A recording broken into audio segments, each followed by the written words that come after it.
Anda bisa mendapatkan kebahagiaan dalam aktivitas apapun sekalipun sederhana.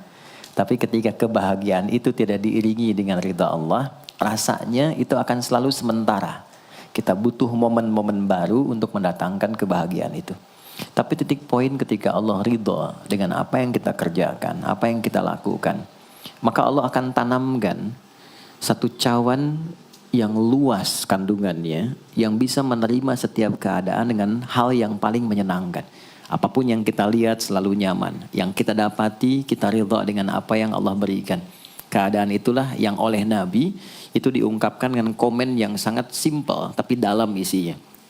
Kata Nabi, ajaban diambil mukmin. Orang beriman itu kalau benar imannya, maka kehidupan itu mengagumkan. Bila dia mendapatkan kesuksesan, dia iringi dengan kesyukuran. Sehingga sifatnya tetap proporsional. Dia sukses tapi ada keseimbangan dengan syukur. Sehingga tidak berlebihan menyalurkan kesuksesannya itu. Dan dengan sifat berlebihan itu hanya memberikan beban pada dirinya. Saya pernah sampaikan kan, di kesuksesan itu identik dengan gaya hidup. Rumus gaya di fisika itu kan selalu F1 banding lurus dengan F2. Apa yang didapat itu yang keluar. Tapi orang tidak boleh lupa bahwa F itu selalu berbanding lurus dengan P.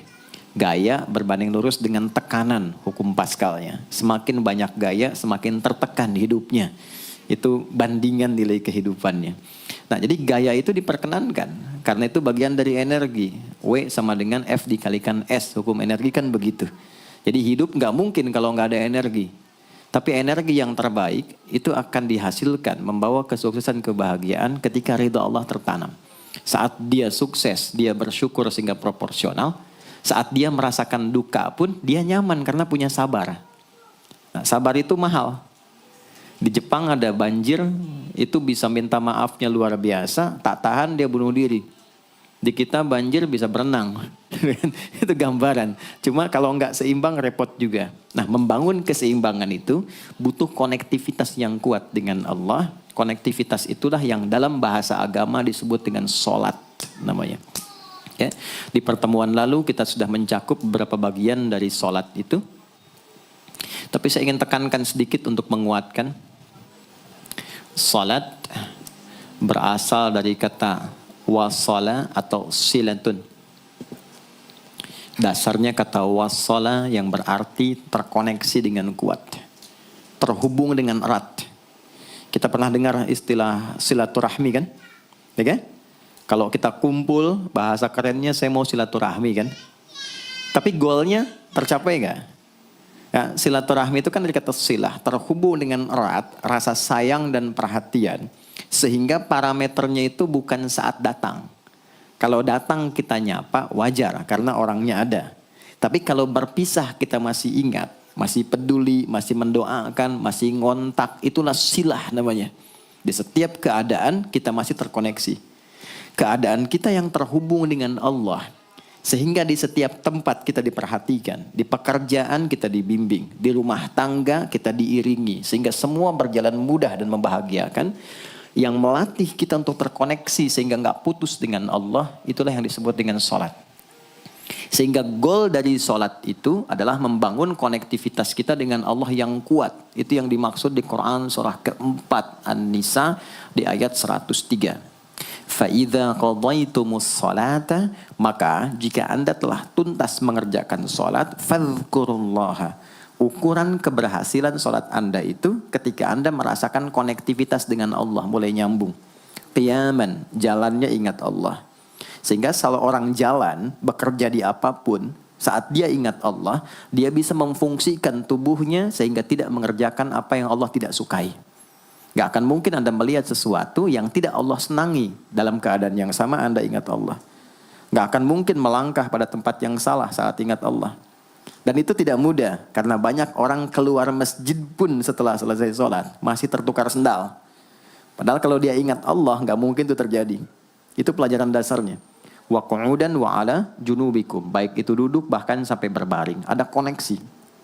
Nah jadi, singkatnya, sholat itu semua gerakannya, semua bacaannya, Dari mulai kita bertakbir sampai kita salam, bacaan yang mengiringi, itu bukan sekedar gerakan hampa makna, formalitas kita bergerak dan berakhir, bukan sekedar membaca bacaan yang tidak ada isinya, tapi semua bimbingan bagaimana kita diajarkan langsung oleh Rasulullah bisa mengoneksikan lewat gerakan dan bacaan itu tersambung kepada Allah, sehingga feedbacknya semua apa yang kita bacakan dijawab oleh Allah.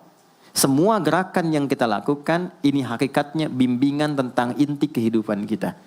Jadi di sholat itu ada bacaan, ada gerakan, ada hikmah, ada maknanya semua. Jadi bukan kita takbir begini hampa saja. Tidak. Kenapa mesti begini? Kenapa tangan yang kanan menutup yang kiri? Kenapa bacaannya setelah itu ada iftitah, ada al-fatihah? Itu ada maknanya. Dan dahsyatnya semua profesi-profesi sahabat dan generasi setelahnya yang belajar dengan benar tentang sholat ini, itu semua merubah hidupnya jadi lebih sukses dari apapun yang mereka pilih dalam menjalani hidup. Dan yang paling hebat, itu yang menjadikan Nabi mendapat perintah pertama bukan zakat, bukan haji, bukan umrah, bukan puasa, tapi sholat. Dan perintahnya khusus, spesial, disampaikan dalam peristiwa Isra Mi'raj untuk memberikan pesan begitu tingginya nilai sholat ini untuk kehidupan manusia. Mohon izin maaf bagi teman-teman yang baru bergabung, supaya tidak banyak mengulang, teman-teman bisa cek kembali di pelajaran sebelumnya. Kita kemarin telah selesai di pembahasan iftitah dengan tangan kanan meletakkan di punggung yang kiri, lalu kemudian diletakkan di atas dada seperti ini. Kesimpulannya adalah, saya cepat saja, dari mulai kita bertakbir, kalau ingin terkoneksi dengan Allah, maka fokuskan diri kita untuk tersambung. Buang urusan dunia semua ke belakang. Jangan bawa dalam sholat. Kalau ingin kita tersambung dengan Allah, tepikan yang lain, hadapkan diri kita, pasrahkan. Hanya Allah yang tinggi, yang agung, yang istimewa. Kalimat agung, tinggi, istimewa, itu disebut dengan akbar. Maka kita ucapkan Allahu Akbar. Kita buang semua urusan dunia ke belakang, pasrahkan diri kita, hadirkan sekarang hanya Allah yang agung saja. Itu poinnya. Kenapa problemnya tidak sedikit orang sholat itu sulit menemukan kekhusyuan? Karena dia bertakbir masih membawa dunia. Dia tidak sholat dengan memahami gerakan takbirnya. Dia jadikan sebagai formalitas. Apakah benar? Secara fikih benar. Gugur kewajiban, dapat pahala sesuai keikhlasan, tapi value dari sholat yang mahal itu nggak dapat. Itu poinnya. Buang semua urusan dunia, kemudian tambatkan diri kita hanya kepada Allah. Dan uniknya kata Nabi, di fase itulah setan mulai bertugas yang mengganggu kita, supaya kita tidak fokus untuk memahami dan melakukan apa yang kita baca dan kita gerakan. Ada setan khusus menggoda orang sholat, namanya khanzab. Nanti ada 9 jenis setan yang detil tugasnya itu berada di sekitaran kita. Mungkin satu kali Mas Baim kita belajar tentang fikih setan. Belum pernah ada kan ya? Anda kalau kesini cuma tahu jalan yang lurus, nggak tahu macetnya, nggak tahu lubangnya, sulit menghindarinya. Kebanyakan orang belajar tentang malaikat, tapi nggak belajar setannya. Sehingga nggak tahu setan apa yang sedang memprovokasi dirinya. Di Quran, malaikat disebutkan 88 kali, setan disebutkan 88 kali. Kalau kita cuma dengar motivasinya, nggak tahu provokasinya, kita nggak tahu bagaimana cara menghindari yang ini. Itu poinnya. Khanzab itu, dia menggoda orang sholat, dimulai dari takbir. Jadi kalau belum takbir, Anda bisa merasa fokus apa saja. Nggak percaya silakan. Sebelum takbir tuh bisa siap fokus. Tapi begitu Anda mulai bertakbir, di hadis riwayat Abu Daud, Allahu Akbar, fayaqulu syaitanu. Maka di sini setan mulai tugasnya untuk mengganggu orang supaya nggak dapat nilai-nilai tadi.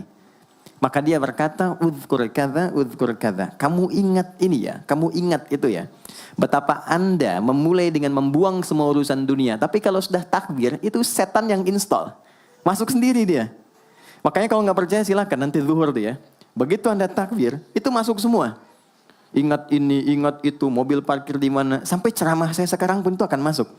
Ingat ya, ada setan yang goda. Nah itu setan itu. Itu setan sendiri.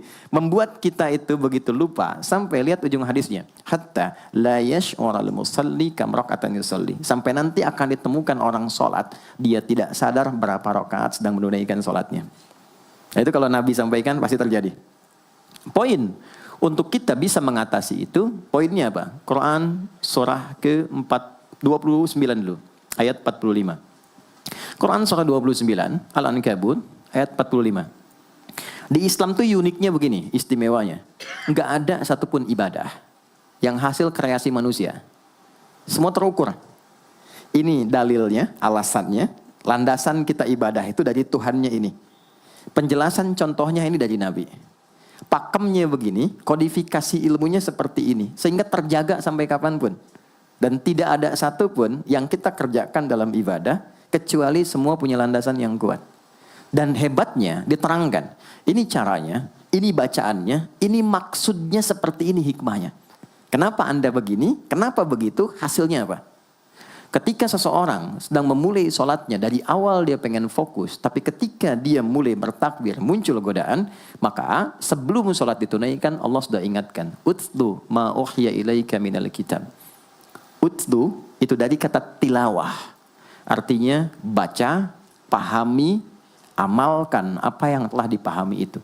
Jadi sejatinya sebelum sholat, kata Allah kalau ingin menikmati sholatnya, ingin tahu value dari sholat dan dihasilkan seperti orang dulu meraihnya, maka jangan kita terfokus untuk formalitas saja. Yang penting benar bacaan, takbir sampai salam terjaga. Betul, sekali lagi, itu menggugurkan kewajiban, formulasinya selesai, secara fikih tuntas, tapi hikmah sholat yang tadi itu kita nggak dapat. Maka yang terjadi apa? Baca dulu, tilawah, utlu, baca, pelajari dulu, sebelum sholat. Kemudian pahami, kenapa takbirnya begini? Kita kemarin sudah belajar. Kenapa tangan kanan menutup yang kiri? Apa maksudnya sampai kita diperintahkan sholat? Bagaimana kemudian saat kita baca Al-Fatihah? Kenapa yang dibaca itu? Apa yang jadi bimbingan dari Al-Fatihah untuk kehidupan kita? Kalau sholatnya seperti itu akan merubah hidup kita. Itu langsung Allah sampaikan demikian. Lalu kerjakan, wa aqimis shalah, tunaikan sholat seperti aku tadi isyaratkan, kata Allah. Inna sholata tanha 'anil fahsya wal munkar. Maka jika engkau menunaikannya seperti itu, sholat akan merubah hidupmu. Itu kata Allah tuh.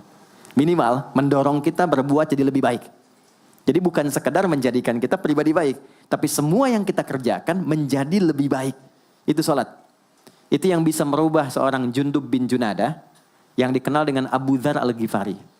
Ini teman-teman, kenapa Ghifar itu viral? Ghifar itu adalah desa pembegal. Jadi semua sekampung begal semua. Sekampung. Pimpinannya namanya Jundub bin Junadah. Jundub bin Junadah. Singkatnya masuk Islam. Saat masuk Islam, secara singkat saja, Nabi arahkan, diajarin sholat. Betapa sholat merubah hidup beliau, jadi lebih baik. Kembali ke kampungnya, mengajarkan, singkatnya apa? Madinah heboh dengan kedatangan tapak kaki, yang ternyata itu orang-orang Ghifar. Sekampung kurang lebih masuk Islam, dan berubah jadi orang baik semua. Merubah hidup mereka. Jundub orang sukses, setelah itu jadi ustadz. Ini mungkin yang menginspirasi judul preman jadi ustadz. Ini tadinya pembegal semua. Sekampung sukses, jadi orang baik, aktivitasnya berubah, lebih berkualitas. Untuk memberikan inspirasi ke generasi masa depan, bahwa kami dulu pernah begini, dengan sholat kami berubah, kesuksesan kami raih, maka diviralkanlah nama daerahnya. Tambahkan al di depannya, ujungnya tutup dengan i. Maka dilekatkan nama bekennya, kunyah, namanya Abu Dzar. Abu Dzar Al-Ghifari.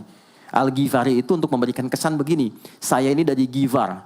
Itu kampung jelek, desa tempat pembegal, tapi Islam merubah, saya menjadi lebih baik. Sholat mengarahkan saya punya kualitas hidup yang lebih baik. Itu poinnya. Sejak peristiwa itu, orang-orang Islam dari manapun yang bukan Arab, itu selalu melekatkan nama daerahnya untuk mengenalkan. Islam pun sudah sampai ke tempat saya. Buktinya saya menjadi baik. Ada namanya Muhammad, punya bapak namanya Ismail, punya kakek namanya Ibrahim, kakek buyutnya Al-Mughirah, eyang buyutnya Al-Bardizbah, tinggal di kecamatan Ju'fah, kabupatennya Bukhara, provinsinya Khorasan, negaranya Uzbekistan sekarang. Maka karena dari Bukhara, dia kenalkan diri, datang ke daerah Arab, saya dari Bukhara. Rumus yang sama, tambahkan al di depannya, ujungnya i. Maka dia katakan, Ana Al-Bukhari. Itulah Imam Al-Bukhari. Bukan orang Arab. Kita punya guru besar Syekh Nawawi dari Banten. Ana Nawawi Al-Bantani. Ana Ahmad Yasin Al-Padangi. Tapi kesan kota itu untuk menunjukkan Islam telah sampai ke tempat saya dan merubah saya menjadi lebih baik. Kang Baim datang ke Mekah umrah, katakan saya Baim Bong al tanah kusiri. Maka kesan yang dibangun itu telah sampai ke tempat saya, merubah saya lebih baik. Saya Arman al Pondok Indahi misalnya kan, tidak masalah. Itu sah. Dan orang mengenal, oh rupanya Islam telah ke setiap wilayah. Tapi value-nya sampai enggak. Jangan cuma kita katakan saya dari fulan, saya dari tempat A. Poinnya adalah apa yang merubah engkau dari Islam menjadikan kau lebih baik. Jadi kalau ada orang Islam mengaku Muslim, lisannya tidak lebih baik. Maaf sekali, telinganya mendengar tidak yang baik, perilakunya kurang baik, maka dipertanyakan klaim keislamannya. Sudah sejauh mana saya mendapatkan keberkahan dari Islam itu? Itu yang menjadikan kenapa sholat paling pokok dipaksa kita wajib. Bukan karena sujud rukuknya. Anda tidak sujud pun tidak akan menurunkan status Allah sebagai Tuhan. Tetap Tuhan. Tapi ternyata ada value besar yang dengan kasih Allah diminta kita sholat supaya kita minimal jadi orang baik. Dan sukses dalam hidup.